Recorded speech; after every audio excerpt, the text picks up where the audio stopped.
우리 주님께서 수만 명이 모여서 서로 밟힐 만큼 될 지경의 그런 상황에서 주님께서는 먼저 가장 공들여서 길러내고 있는 그 제자들 12제자 또 그 넘어서 아마 70여 명 이런 제자들 그들에게 먼저 하신 말씀이 바리새인들의 누룩 곧 외식을 주의하라 그러셨어요. 바리새인들이 가지고 있는 이 외식을 누룩이라고 표현하는 것은 그것은 누구도 이 바리새인처럼 외식에 쉽게 빠져들 수 있기 때문에 그렇게 신앙이 변질될 수 있기 때문에 그래서 누룩으로 이야기하시면서 이런 바리새인들의 누룩, 이 외식을 주의하라. 주께서 말씀하십니다.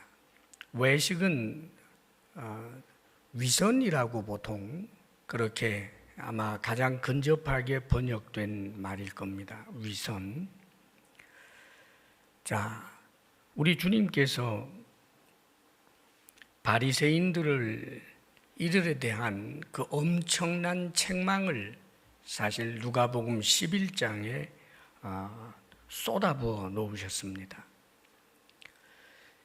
바리새인들을 향한 엄중한 책망입니다. 화 있을진저, 화 있을진저, 화 있을진저. 이 너희들에게 화가 임하게 될 것이다.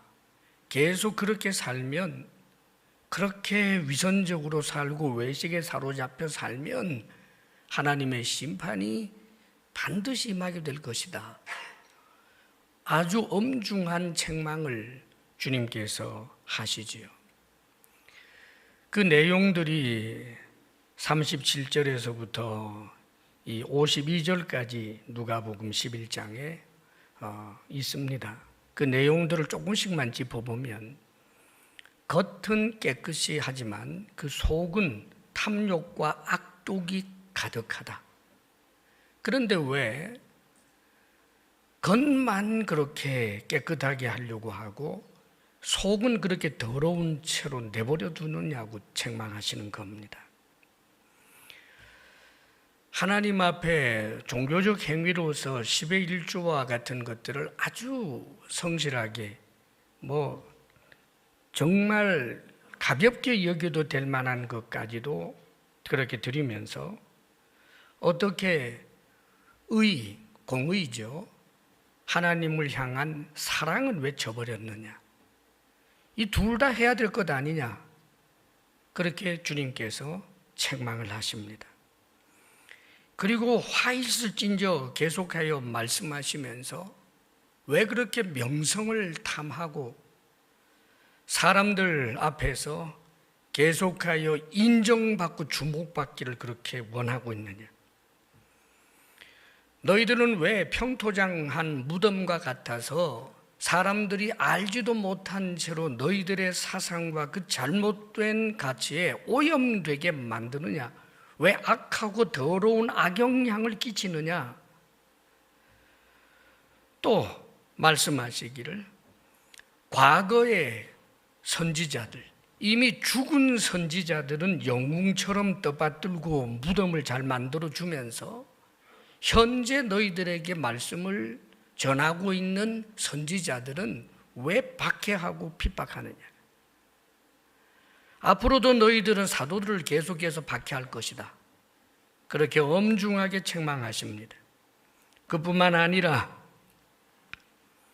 지식의 열쇠를 가지고 하나님 나라 성경 말씀 여기에 대한 지식의 열쇠를 가지고서는 너희도 그 지식 속으로 깊이 들어가지 않고 다른 사람들을 또 못 들어가게 막아버리는구나. 그렇게 책망을 하십니다. 엄중한 책망이었어요. 그런데 이 책망에 대해서 바리새인들이 경각심을 가지고 자신을 돌아보았던 것이 아니라 거세게 달려들고 우리 주님에게 항의하고, 그리고는 예수님이 하는 말을 곧 책잡기 위해서 그렇게 기회만 노리고 있는 그런 모습으로 11장이 종결이 됩니다. 이제 주님께서 다시금 사랑하는 제자들에게 당신께서 그렇게 책망하셨던 저 바리새인들의 누룩, 외식을 주의하라고 경고해 주는 것입니다. 우리 주님께서 누구의 죄에 대하여 책망하시고 그러면서 주변 사람들에게 저거 닮으면 안 된다라고 주의를 주는 일들이 별로 없어요. 그런데 바리새인들에 대해서는 그렇게 했습니다. 그게 굉장히 잘 믿는 것처럼 보이기 때문이고 굉장히 매력적으로 보이기 때문입니다.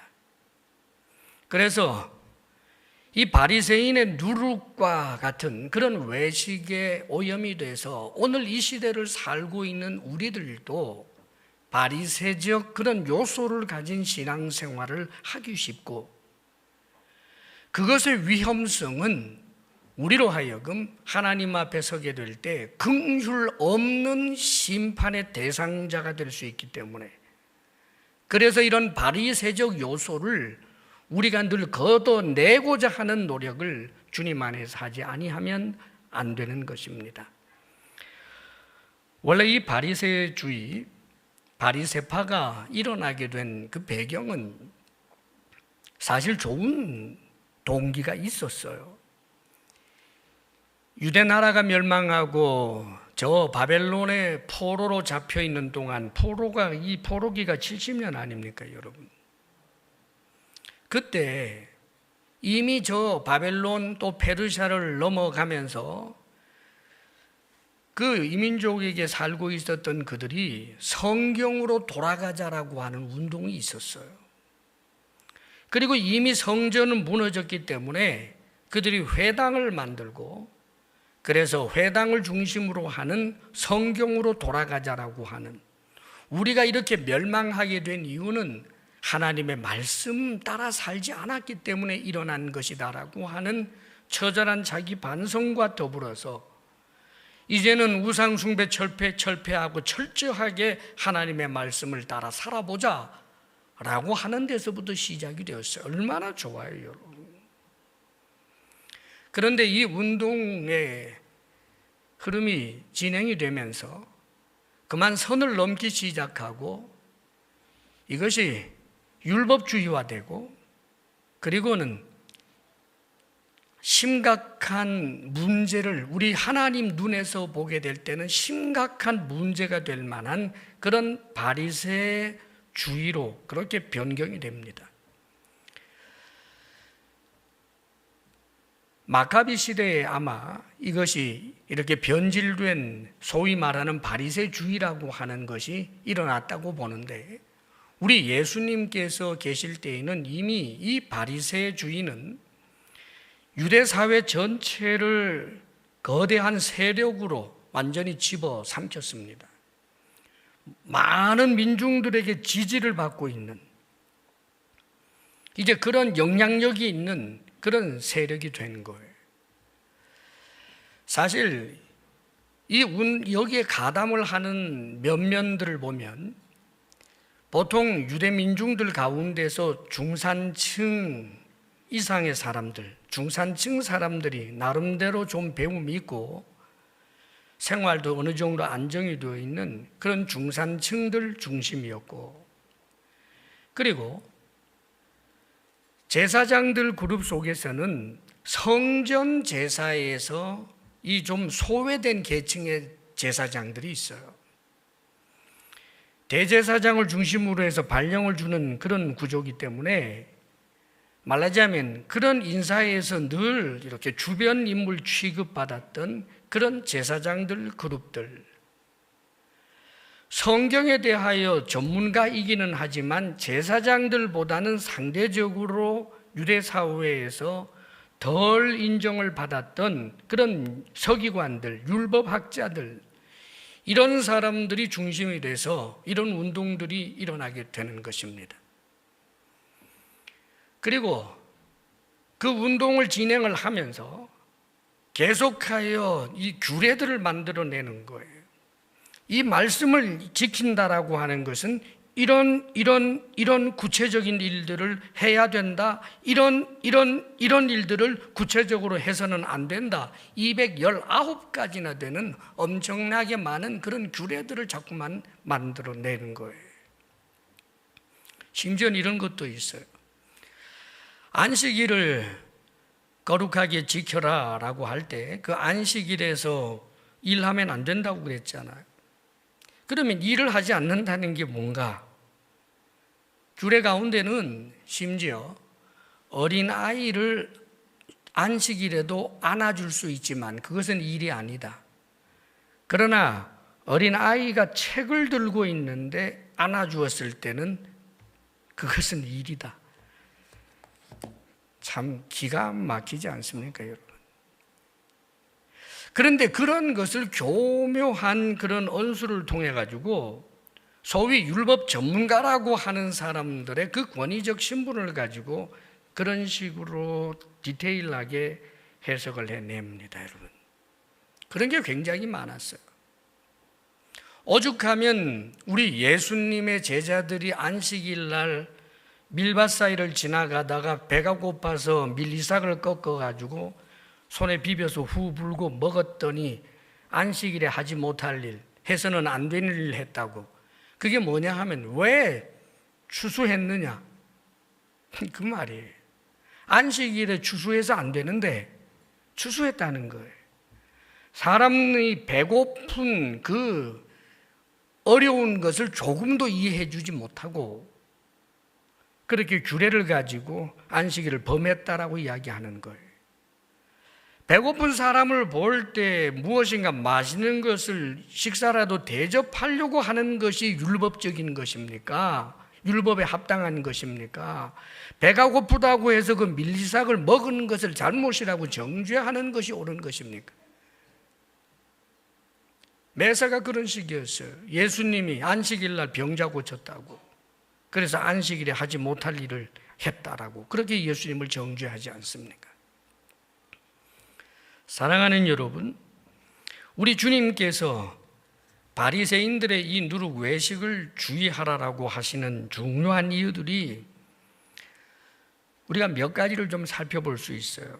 그 중에 하나는 이 외식은 율법주의에서부터 시작이 된 거예요. 어디로부터 시작이 되었는가? 율법주의입니다. 율법을 지키는 것은 옳지만 그러나 그것이 극단으로 넘어가서 율법주의화 될 때는 문제가 있어요. 율법주의의 문제가 뭐예요? 갈라디아서에서 사도 바울이 그렇게 강력하게 외쳤던 것이 율법주의에 빠지게 되면 하나님 앞에 구원의 은혜를 부인하는 자가 되어버리기 때문에 이건 보통 위험한 게 아니에요. 사실 율법이란 우리가 얼마나 죄인인지 알게 하고 그리고 하나님의 은혜를 구하도록 하는 몽학 선생과 같은 것이 율법이에요, 여러분.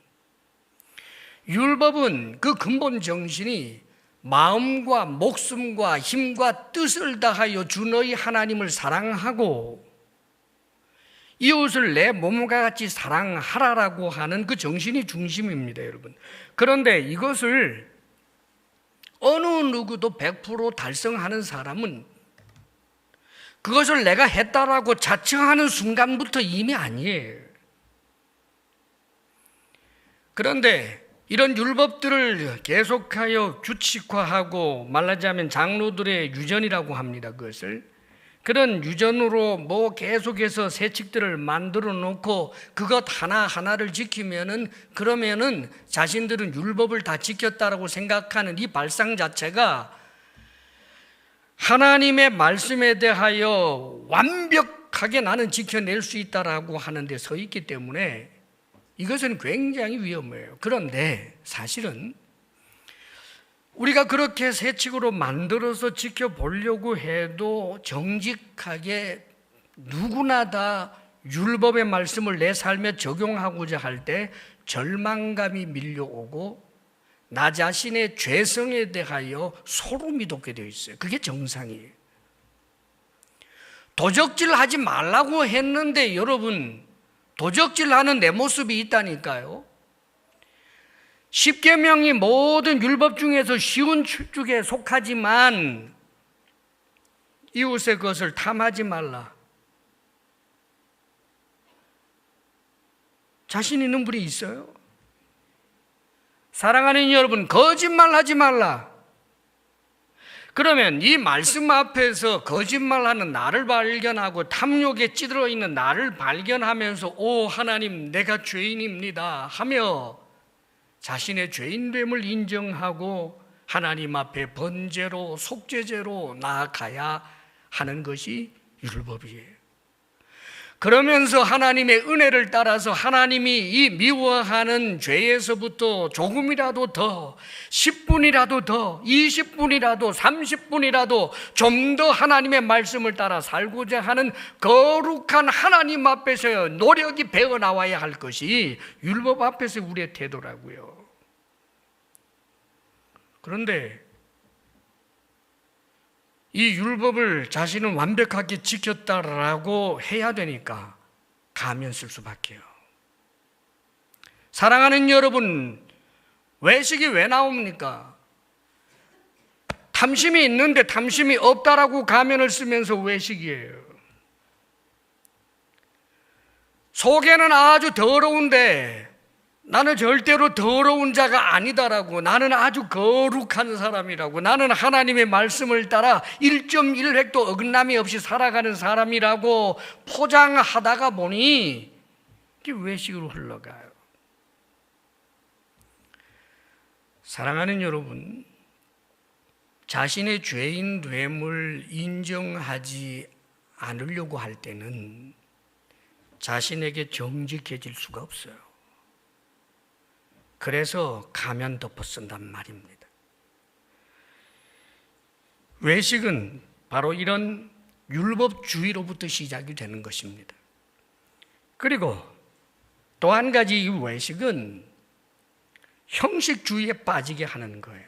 주님께서 지적하시는 것이 겉은 깨끗하게 하느라고 열심히 하면서 너희들 속은 탐욕으로 그리고 악독으로 가득하다라고 그렇게 주님께서 책망을 하시지요. 주의 눈에는 그 속이 보인단 말이에요. 그런데 전부 이 바깥에다가만, 형식에만 그렇게 치우쳐 있어요. 그렇다면 사랑하는 여러분, 이 형식에 치우쳐 있는 것, 바깥에 치우쳐 있는 이유가 뭘까요? 하나님 보라고? 아니에요. 하나님은 중심을 보셔요. 하나님을 보라는 게 아니라 사람 보고 보라는 거예요. 나 이렇게 대단한 사람이거든. 그거란 말이에요. 하나님은 우리의 중심을 보신다는 말입니다. 그렇다면 형식이 필요 없는 것인가? 아니죠. 절대 그래서는 안 되죠. 지금 우리가 예배 자리에 나왔어요. 예배라고 하는 형식을 따라 진행이 되고 있습니다, 여러분. 찬송도 있고 기도 순서도 있고 그것도 대표 기도도 있고 기도도 우리 한 3분 안에 하라고 그러잖아요, 여러분. 여기 나와서 자기 혼자 한 15분 해버리면 뭐가 되겠습니까? 이런 룰들이 있어요. 자, 그런데 잘못 이해해서 형식을 보는 게 아니고 중심을 본다라고 해서 이런 형식들을 깨버리면 나는 이런 멋진 중심을 가지고 있다라고 하는 또 역시 자신을 돋보이고자 하는 것밖에 되지 않아요. 형식을 깨려고 하는 사람들은. 나는 형식에 사로잡힌 사람이 아니야 라고 하는 나의 탁월하고 특별한 것을 보여주겠다라고 하는 것밖에 되지 않아요. 예배를 드리는데 찬송할 때 가령 누군가가 큰 소리로 기도하고 있다. 대표 기도하고 있는데 누가 저쪽에서 큰 소리로 성경을 봉독하고 있다. 그거 되겠어요, 여러분? 형식은 파괴하는 게 아니에요. 형식 자체가 잘못이 아니라 그 형식에 마음을 담아내야 된다고요. 찬송하는 시간에 내 마음을 담아내도록, 기도하는 시간에 내 마음을 담아내도록, 예배를 드리기 위하여 이 교회에 오는데 그 예배 시간 1시간에서 1시간 반 남짓하는 그 예배 시간에 내 마음을 담아내고자 하는 그 거룩한 노력들이 있어야 되는 거예요. 그런데 이 바리새인들은 외적인 데만 완전히 치우쳐져 버렸어요. 내면 세계를 아예 들여다보려고도 하지 않고 여기에서 우리 주님께서 보실 때 큰 책망이 있었던 거지요. 주님께서 예를 들어서 해주신 말씀들이 이 가운데서 화 있을 진정하면서 11조 부분이었다고요. 누가복음 11장 42절 말씀 한번 띄워줘 볼래요? 네, 같이 한번 읽어보겠습니다. 시작. 화 있을진저 너희 바리새인이여 너희가 박하와 운향과 모든 채소의 11조는 들이되 공의와 하나님께 대한 사랑은 버리는도다. 그러나 이것도 행하고 저것도 버리지 말아야 할지니라. 박하와 운향과 모든 채소의 11조, 이건 아주 사소한 걸 말하는 것입니다. 텃밭에서 나오는, 말하자면 그런 양념과 같은 것들, 그것도 11조로 딱 챙기는 거예요, 여러분. 예, 그래가지고 고추 10개를 따면 한 개 딱 그래가지고 하는 거예요. 그런데 여러분, 그럼 이렇게 11조 하는 게 잘못이냐? 지금 주님도 잘못이라고 말하지는 않아요. 그렇게 할 수 있다면 대단한 거죠. 그런데 무엇 때문에 했겠어요? 정말 하나님 사랑해서 했겠어요? 아니에요. 나는 이렇게 하고 있어. 사람들 앞에서 나는 이런 사람이에요. 초점을 하나님께 맞추는 게 아니라 사람에게 맞추고 있단 말입니다. 만일 이렇게까지 열심히 10의 1조를 드리는데 그 드림이 하나님을 향한 사랑이었다면 칭찬받을 일이었겠지요. 그래서 주님께서는 이것도 행하고 저것도 행하여야 하리라 라고 말씀을 하시는 거예요. 우리의 신앙생활에서 때때로 우리가 이런 형식주의에 빠질 수 있다는 것에 대하여 늘 주의해야 돼요. 내 시선이 의식하는 것이 하나님이 아니라 사람이 되어버릴 때, 내가 지금 찬송을 합니다. 손을 높이 들었습니다. 사람이 보라고 듭니까? 내 마음이 주님을 향한 사랑과 열정으로 듭니까? 사랑하는 여러분, 내가 열심히 기도를 합니다. 기도한다는 것을 남들이 알아주기를 원하는 것입니까? 정말 간곡히 기도하는 것입니까?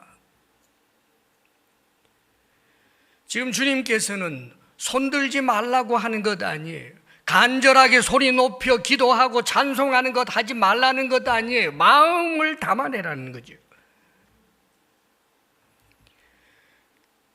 이 외식은 하나님의 시선보다 사람들에게 자꾸 초점을 맞추기 때문에 또 한 가지 이 외식은 어떤 문제가 있느냐 하면 자꾸만 땅의 것으로 보상받으려고 해요. 외식은요, 필연적으로 그 시선 자체가 사람이기 때문에 사람들에게 돋보이려고 하는 것이 외식이기 때문에 그렇죠. 하나님은 속일 수가 없잖아요. 그래서 결국은 사람들에게 인정받고 명예를 얻는 데 집중해요. 우리 주님께서 화 있을진저 너희 바리새인이여 너희가 회당의 높은 자리와 시장에서 문안받는 것을 기뻐하는도다. 이게 무슨 뜻이에요? 와, 내가 인정받네. 내가 성공했네. 이 땅에서의 명예, 인기, 대중적 지지. 사랑하는 여러분, 이 대중적 지지는 반드시 권력을 가져오게 되어 있어요, 여러분. 많은 사람들이 나를 지지해 주면 그 자체가 힘이에요. 큰 권력입니다. 왜 정치인들 가운데 인기에 그 영합하는 사람들이 나옵니까? 그게 큰 힘이기 때문에. 그래서 이 선동정치라는 것도 나오는 거예요, 여러분. 실제로 가끔 우리가 여당, 야당들이 뭐 서로 무슨 사안을 가지고 싸우는 거 보면 전부 대중적 지지를 얻기 위하여 양쪽에서 다 의의 깃발을 흔들어요. 의롭다고 인정을 받고 그래서 대중들의 지지를 입으면 그 자체가 힘이 되기 때문에 당시에 유대 사회는 종교 사회입니다. 종교 사회에 있어서 다른 것이 아니라 하나님의 말씀을 철저하게 지키는 사람이고 하나님의 말씀에 대하여 대단히 그렇게 잘 알고 박식하고 뭘 물으면 척척 대답해 주고 이것은 잘못이다 저것은 잘못이 아니다라고 말해 줄 수 있는 이런 권위자들은 대중들의 지지를 입어요.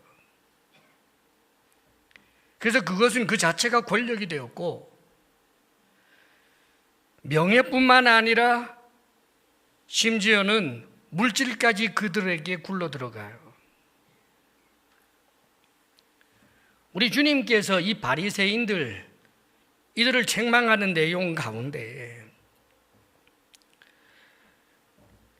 화일진저 너희 율법 교사여 지기 어려운 짐을 사람에게 지우고 너희는 한 손가락도 이 짐에 대지 않는도다. 시키기만 하면 되니까. 힘이에요. 여러분 얼마나 신나고 멋져 보이겠어요, 여러분. 그래서 이 바리새주의가 점점 세력을 넓혀가게 되는데 바리새파의 그 말하자면 입회하는 방법이 있어요. 한 1년 정도 유예 기간을 두고 자기가 하려고 하면 테스트를 합니다. 그리고는 바리새인 3사람이 그를 보증해 줘야 돼요. 그리고 1년 동안 유예 기간을 두면서 살펴봅니다. 그리고 규칙이 있어요.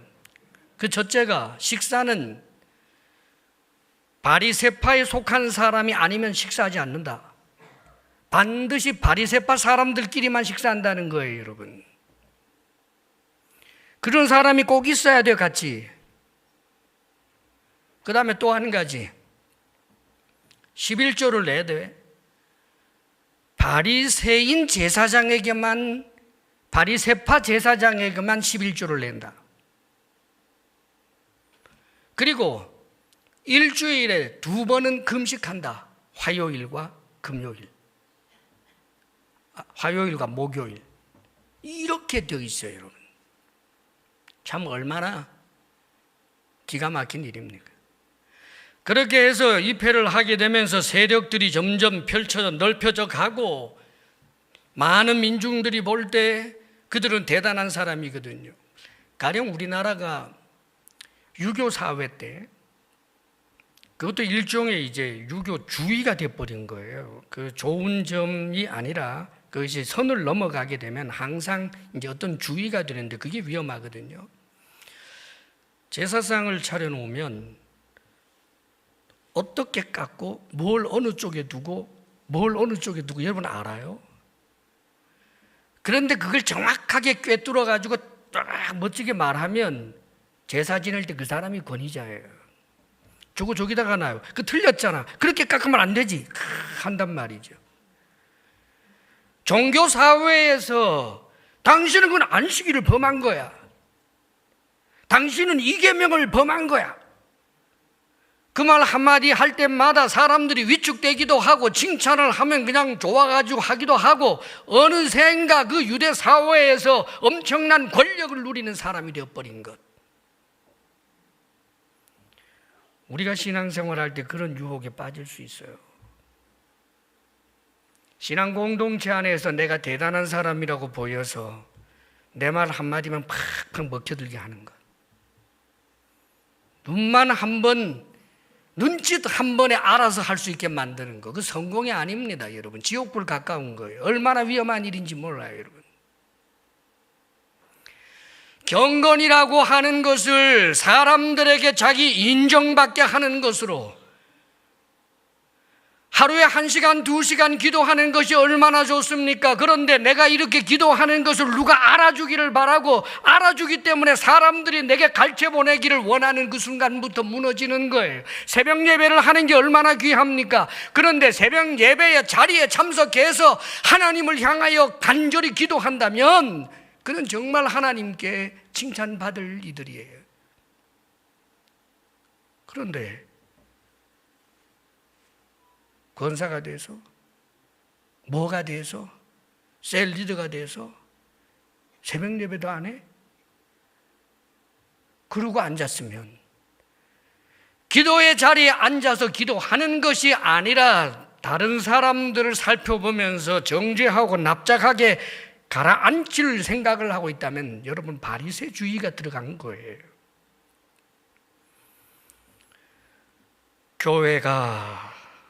교회끼리 싸우고 교단에서 많은 그런 좋지 못한 일들이 일어나는 것이 근본적으로 이 바리새주의라고 하는 것을 우리가 잊어서는 안 돼요.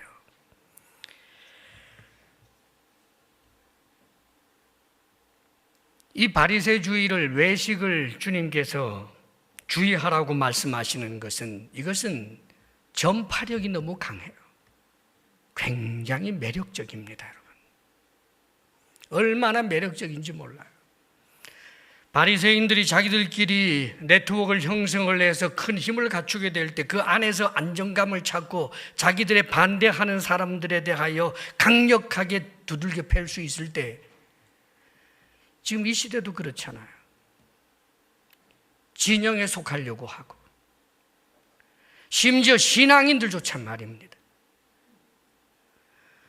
사랑하는 여러분, 그런 것에 매력을 느끼지 않기를 바랍니다.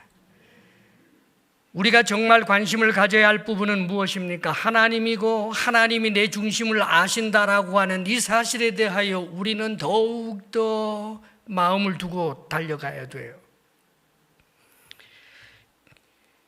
이 외식을 우리 주님께서 바리새인 누룩이라고 표현하시면서 금하시고 주의하라고 하시는 가장 중요한 이유는, 이 외식은 그대로 진행이 되면 하나님과 상관없는 자의 자리로 굴러떨어져요. 이게 제일 무서워요. 외식은 하나님의 은혜를 구하지 않아요. 자, 우리는 항상 사실상 형식과 이 안과 밖의 괴리를 우리는 다 압니다, 여러분. 사실 우리는 어떤 면에서 보게 되면 이런 괴리가 있잖아요. 가령 어떤 분이 다가오는데 마음으로 저 사람 별로 좋아하지 않아요. 좋아하지 않습니다. 그런데 좋아하지 않는다라고 해서 나 솔직한 사람이야, 그래서 난 당신 볼 때마다 참 기분 나쁘거든, 그러면 이걸 솔직하다고 하겠는가? 아니죠. 내 마음이 저 사람 보면서 기분 나쁜데 겉으로는 안녕하세요, 괴리감이 있어요. 그러나 그래도 안녕하세요, 요즘 뭐 잘 지내시죠? 그건 예의예요. 그러면 이런 괴리감을 가지고 그냥 살아야 되는가? 아니에요. 이 괴리감이 없어지게 하는 방법이 내 마음의 미움을 잘라내고 그를 향하여 가지고 있는 섭섭함을 잘라내는 것이지. 사랑하는 여러분, 그 일은 오직 우리 중심을 보고 계시는 주님을 향할 때, 주의 은혜를 구할 때, 주의 도움을 구할 때, 말씀이 우리 속에서 역사하셔서 내 마음속에 좋지 못한 그런 잡초들을 걷어내게 하고, 성령을 내 마음속에서 나를 지배하도록 오 성령이여 나를 충만케 하옵소서. 항상 말씀의 빛으로 우리 안을 비추고, 그리하여 이 말씀을 더욱더 주님 앞에서 온전해지도록 하기 위한, 이것이 신앙생활이라는 말입니다, 여러분. 사랑하는 여러분, 물론 그것은 우리가 한두 번 결심한다고 되는 게 아니에요. 그렇기 때문에 주님과 우리의 관계, 신앙이라고 하는 것은 인격적 관계예요. 내가 한번 결심한다고 그 다음부터는 끝나는 그런 사람 없어요. 미움 마음이 나는데 하나님의 말씀에 비추어서 이 미움의 독초를 뽑아냈는데 3일이 지나서 또 올라옵니다. 다시 말씀에 비추어서 주님 앞에 회개하고 기도하면서 또 이 독초를 또 뽑아내고 성령의 거룩한 제초제를 뿌려서 이것들을 평탄 작업을 하고, 그런데 여러분 죽을 때까지 그래야 돼요. 그래서 주의 은혜 없이는 살 수 없노라고 고백하며 날마다 주님 앞에 나아가는, 그리하여 내 중심을 보시는 주님 앞에 내 외적인 행동도 내 마음과 내 외적인 태도가 괴리감이 적어지게 하거나 혹은 없어지게 하는 것, 그렇게 살기 위하여 애쓰고. 왜 예배를 드립니까? 왜 성경을 읽습니까? 왜 기도를 합니까? 사랑하는 여러분, 그것이 우리가 걸어가야 할 믿음의 길이고, 이 형식 그 자체만이 우리를 구원하는 것이 아니라 우리 십자가 구속의 은혜 앞으로 우리가 날마다 나아감을 통하여 관계 속에서 일어나는 것이기 때문에, 사랑하는 여러분, 우리의 마음을 늘 보시면서 우리 속에 들어와 계시기를 원하시는 주님을 늘 의식하여 주님 앞에서 날마다 행하기를 힘써야 하는 것입니다. 성경에 보면 다윗이 크게 범죄한 적이 있지요. 그게 말하자면 아주 옛날이니까 이 바리새주의가 있기도 전이지만, 그러나 이런 바리새적 요소가 다윗에게 들어간 거예요. 말하자면 다윗이 왕이 되었어요. 그리고 다윗은 보통 왕이 아니라 하나님을 잘 섬기는 왕, 율법에 대하여 철저한 왕, 하나님께 사랑받는 왕이라고 정평이 나 있어요, 여러분. 그런데 그런 다윗도 그 속에서 음란의 독초가, 왕이기 때문에 내 마음대로 할 수 있다라고 하는 교만의 독초가 솟구쳐 올라왔어요. 그리고는 그 독초가 시키는 대로 그만 해버리지 않습니까, 여러분? 그런데 더 기가 막힌 것은 이게 들통날까 봐 사람을 죽여요. 교묘한 방법을 통해 가지고. 다윗이 두려워한 게 뭘까요? 자기 부하 장수를 겁간한 나쁜 왕이다라고 하는 소리를 백성들이 할까 봐. 왜요? 백성들에게는 지금 인기 있는 사람이거든.